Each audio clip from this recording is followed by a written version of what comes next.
আমি একটা ঘোষণা দেব, আমি এই জামাতে ইসলামী আর ছাত্র শিবিরকে আমি নাম দিয়েছি বাংলাদেশের ফিনান্সিয়াল অলিয়া উলিয়া। আমার শিবিরের ছেলেরা, আমি ছাত্র দল যারা আছো, অন্যান্য দল আছো, বিএনপির কথা বলেছি নাকি বলি নাই? প্রেসিডেন্ট জিয়ার সাথে আমি 3 দিন কাটিয়েছিলাম হেজবুল বাহার সফরে। 11 তলা যে জাহাজটা ছিল চিটাগাং, এখানে এসেছিলাম 1981 সালের 19, 20, 21 জানুয়ারি।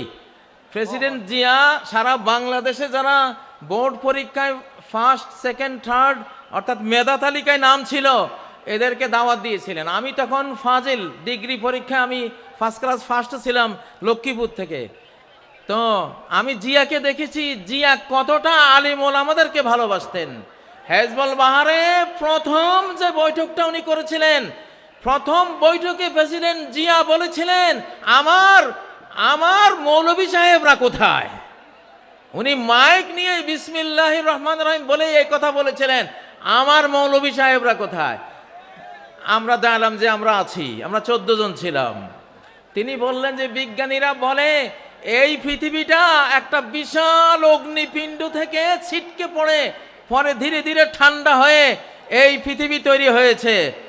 তো জিয়া বলেন, আমি প্রশ্ন করি ওই অগ্নিপিণ্ডটা কোত্থেকে আসলো? অগ্নিপিণ্ড থেকে ঠান্ডা হয়ে পৃথিবী হলো, অগ্নিপিণ্ড কোত্থেকে আসলো? তিনি বলেন যে এটার জবাব বিজ্ঞানীরা দিতে পারে নাই, এটার জবাব দিয়েছে আমার মৌলভী সাহেবরা। জিয়া বলতেছে, মৌলভী সাহেবরা আপনারা কি উত্তর দিয়েছিলেন? আমি দাঁড়িয়েছিলাম যে আমরা উত্তর দিয়েছিলাম খালাকাস সামাওয়াতি ওয়াল আরদ, আসমান জমিন কে সৃষ্টি করেছেন? ক্রিয়েটর আল্লাহ। তাহলে জিয়াকে যারা সামনে নিয়ে আজকে রাজনীতি করেন, তারা অবশ্যই আলেম বান্ধব হতে হবে। ইসলামী রাজনীতি এই দেশে স্বাধীনতার পরে 5 বছর বন্ধ ছিল, জিয়া এটাকে চালু করেছে। আল্লাহ জিয়াকে রহমত করুন, আমরা দোয়া করি। যারা বিএনপি করবেন, জামাতের সাথে আপনাদের শত্রুতা চলবে না। যারা বিএনপি করবেন, হেফাজতের সাথে আপনাদের শত্রুতা চলবে না। আমরা দেখছি, আমি সব দলকে একসাথে বসাবার জন্য একটা সংস্থা করেছি, বাংলাদেশ বিপ্লবী কমান্ড কাউন্সিল। বলো, বাংলাদেশ বিপ্লবী কমান্ড কাউন্সিল। আমি ওখানে বিএনপিকে বসাতে চাই, জামাতকে বসাতে চাই, হেফাজতকে বসাতে চাই, আরো চরমনায় আছে তাদের, যারা যারা রাজনীতি করেন সবাইকে বসাবো। তারা নিজ নিজ দল নিয়ে তারা সব কাজ করবে, বাট জাতীয় ইস্যুগুলিতে স্বাধীনতা রক্ষা, অখণ্ডতা রক্ষা, নিরাপত্তা রক্ষার প্রশ্নে সকল দলকে এক জায়গায় বসিয়ে প্রয়োজনে মৃত্যু সৈনিক তৈরি করার ঘোষণা দেব ইনশাআল্লাহ। ডেথ ফোর্স বানাবো, এবার আবু সাইদ ফোর্স বানানো হবে ইনশাআল্লাহ। নারায়ে তাকবীর। আজকের এই জনসমুদ্রকে বলছি, ইনশাআল্লাহ আগামী বাংলাদেশ বিশ্বের 1 নম্বর একটা দেশ আমরা বানাতে চাই। সেই জন্য আমাদের 2টা বিপ্লব লাগবে। কয়টা? একটা হলো ফুড রেভলিউশন, খাদ্য বিপ্লব। একটা কি? খাদ্য বিপ্লব। আর আরেকটা কি? নিরাপত্তা বিপ্লব, সেফটি রেভলিউশন। আল্লাহ তাআলা বিশ্ব রাজনীতি সূরা কুরাইশের একটা আয়াতে শেষ করে দিয়েছেন। একটা আয়াত, আল্লাযী আত'আমাহুম মিন জু' ওয়া আমানাহুম মিন খাউফ, যে আল্লাহ ক্ষুধার সময় খাদ্য যোগান আর ভয়ের সময় নিরাপত্তা যোগান। সরকারের 2টাই কাজ, জনগণকে খাবার দেয়া, জনগণকে নিরাপত্তা দেয়া। বঙ্গবন্ধু খাবারও দিতে পারে নাই, নিরাপত্তাও দিতে পারে নাই, এই জন্য ইতিহাসের করুণ পরিণতিতে চলে গেছে, ঠিক নয় কি? আর যেই সরকার 17 বছর নির্যাতন করেছে, তারা কিছুটা খাবার দিতে পেরেছিল, কিন্তু নিরাপত্তা মোটেও দিতে পারে নাই, এই জন্য তারাও বিদায় হয়েছে। আমরা এই সরকারের কাছে আমাদের দাবি, আজকে যে আমাদের পঞ্চমুখ হয়েছে, মুখ খুলে আমরা হৃদয় উজাড় করে দিয়ে কথা বলতে পারছি, স্লোগান তুলতে পারছি, আমরা মাহফিল করতে পারছি, আমরা ঘরে ঘরে নিরাপদে ঘুমাতে পারছি, আমরা আমাদের স্ত্রী বউ বেটে নিয়ে নিরাপদে ঘুরতে পারছি, আমরা এই দেশে ব্যবসা বাণিজ্য, বিদ্যালয়, আমাদের যত যত সামাজিক কাজকর্ম আছে সব নিরাপদে করতে পারছি। আমাদের এই নিরাপত্তা যতদিন অক্ষুণ্ণ থাকবে, সরকারও অক্ষুণ্ণ থাকবে ইনশাআল্লাহ। আমাদের জনগণের পেটে খাবার চাই, দ্রব্যমূল্যের ঊর্ধ্বগতি টেনে ধরতে হবে। বাংলাদেশের প্রতি ইঞ্চি ভূমিকে আমরা ফসলি জমিতে পরিণত করতে চাই ইনশাআল্লাহ। আল্লাযী আত'আমাহুম মিন জু, যে আল্লাহ ক্ষুধার সময় খাবার জুগিয়েছেন সে আল্লাহর ইবাদত করি, ঠিক না? তাহলে যেই সরকার আমাদের ক্ষুধায় খাবার জোগাবার ভূমিকা পালন করবে, আমরা সেই সরকারের পাশে থাকবো ইনশাআল্লাহ, ঠিক না? ও ভাইয়েরা, যে সরকার নিরাপত্তার কাজ করবে আমরা তাদের সাথে থাকব। তবে আমাদের এই সরকার অধিকাংশ বড়দের সরকার, অধিকাংশ কি বড়দের সরকার। জোয়ান দুইটা পোলা ছিল নাহিদার আসিফ, ওদের মন্ত্রণালয় পুড়ে দিয়েছে। এটা একটা ষড়যন্ত্র, কোনো সন্দেহ নাই। এই জন্য সকল ষড়যন্ত্রের জন্য আমরা প্রত্যেকে আজ বাংলাদেশের এক একজন সৈনিক ইনশাআল্লাহ। আমরা প্রত্যেকে বাংলাদেশের সৈনিক। গতকাল এক ওয়াজ মাহফিলে বলেছিলাম, কোরআন আর লোহা একসাথে থাকে।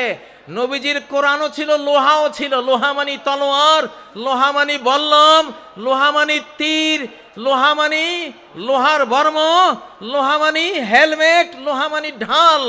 নবীজির কোরআনও ছিল, লোহাও ছিল। সাহাবীদের কোরআনও ছিল, লোহাও ছিল। এই জন্য তারা কোরআন দিয়ে হেদায়েত করেছে, যে হেদায়েত কবুল করেনি লোহা দিয়ে তাকে ঠান্ডা করে দিয়েছে, ঠিক নয় কি? এখন আমাদের অবস্থা কি?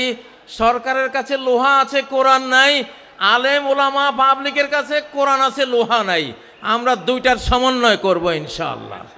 আমরা কি করব? দুইটার সমন্বয় করব। সরকারকে দাবি তুলছি, সরকার আমাদেরকে ট্রেনিং দিবে, অস্ত্র দিবে, লোহা দেবে।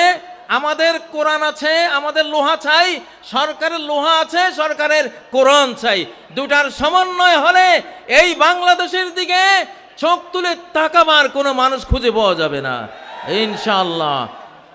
আমি গ্রেপ্তারির রাতের স্লোগানটি আবার দিচ্ছি, র মুক্ত বাংলাদেশ জিন্দাবাদ জিন্দাবাদ।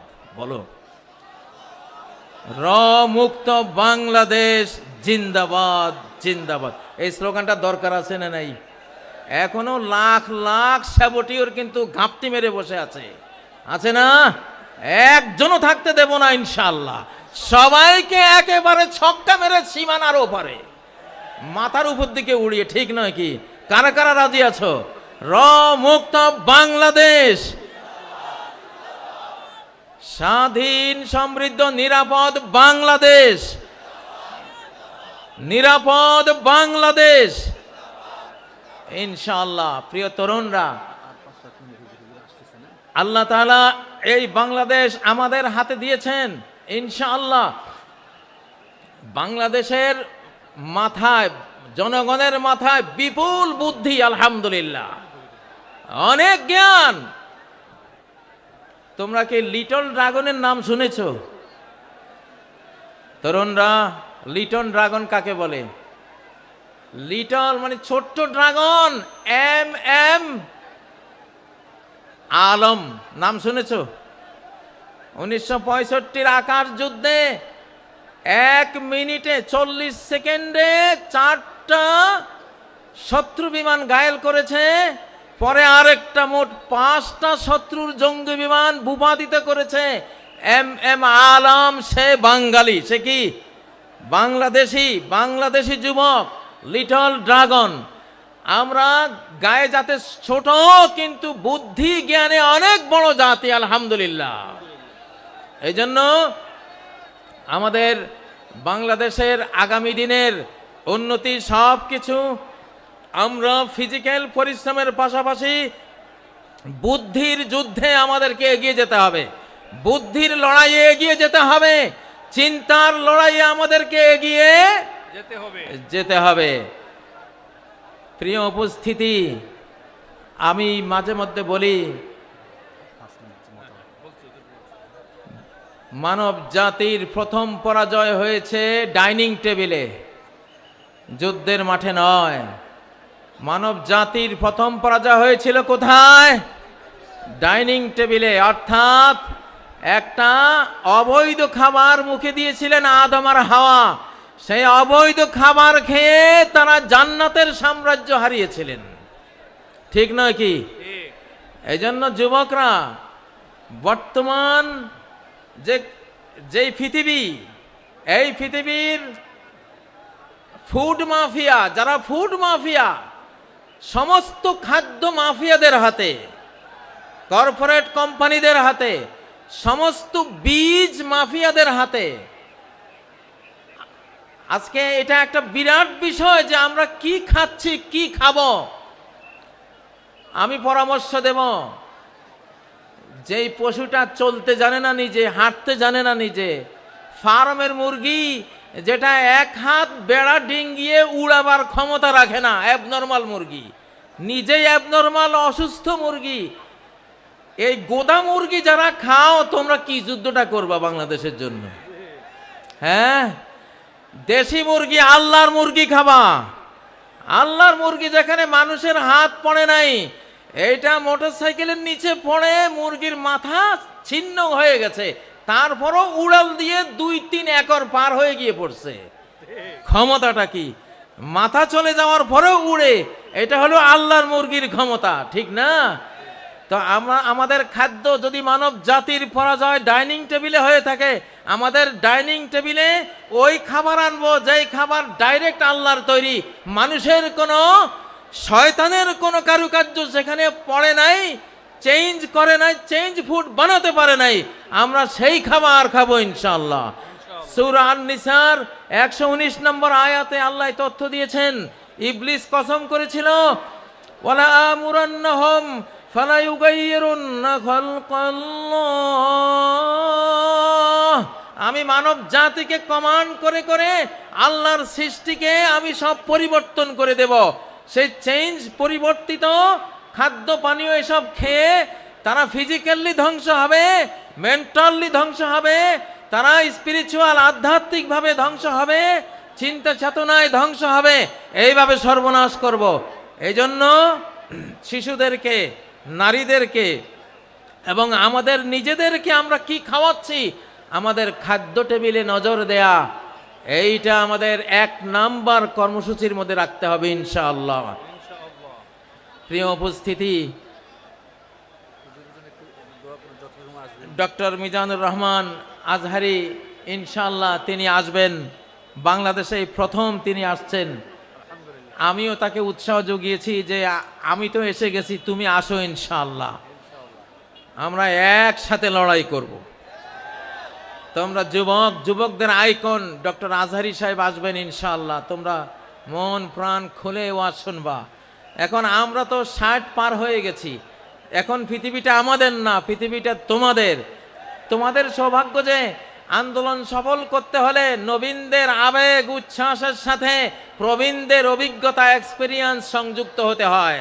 সেজন্য আমরা যারা প্রবীণ, আমরা তোমাদের সাথে থাকবো ইনশাআল্লাহ।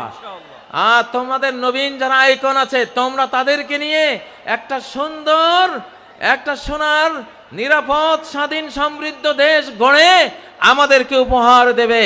আল্লাহ তোমাদেরকে তৌফিক দিন, আল্লাহ তোমাদেরকে সেই জন্য জ্ঞান বুদ্ধি বাড়িয়ে দিন।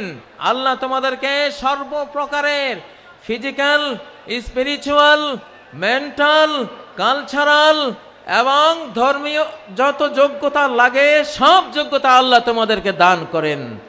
আজকের এই মাহফিলকে আল্লাহ সফল করেন।